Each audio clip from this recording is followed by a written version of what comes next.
వెలిగొండపాలెం TDP అభ్యర్థి ప్రచారంలో దూసుకెళ్తున్నారు. పుల్లల చెరువు మండలంలో టీడీపీ అభ్యర్థి గూడూరి ఏరిక్షన్ బాబు ఎన్నికల ప్రచారాన్ని నిర్వహించారు. నియోజకవర్గంలో వెలిగొండ ప్రాజెక్టు రోడ్లు తదితర సమస్యలను గత ఎమ్మెల్యేలు పరిష్కరించలేదని ఏరిక్షన్ బాబు విమర్శించారు. టీడీపీని గెలిపిస్తేనే సమస్యలన్నిటికీ పరిష్కారం చూపిస్తానన్నారు ఏరిక్షన్ బాబు.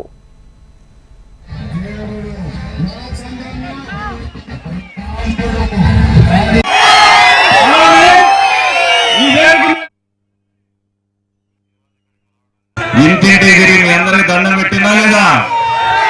నీళ్ళకి వచ్చి దండం పెట్టారా లేదా?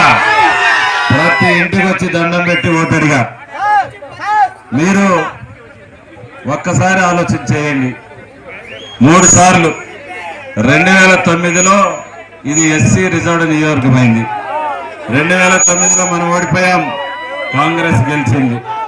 2014-19లో వైసీపీ పార్టీ గెలిచింది. కానీ 3 దఫాలుగా వాళ్ళు గెలిచిన గ్రామాలలో మంచినీళ్ళు ఇచ్చే దిక్కు లేదని చెప్పేసి మనం అందరూ తెలుసుకోవాలి. కనీసం తాగడానికి మంచినీళ్ళు ఇప్పుడైనటువంటి దద్దమ్మ ప్రభుత్వం ఈ వైసీపీ ప్రభుత్వం అని చెప్పేసి మనం అందరం కూడా గుర్తు చేసుకోవాలి.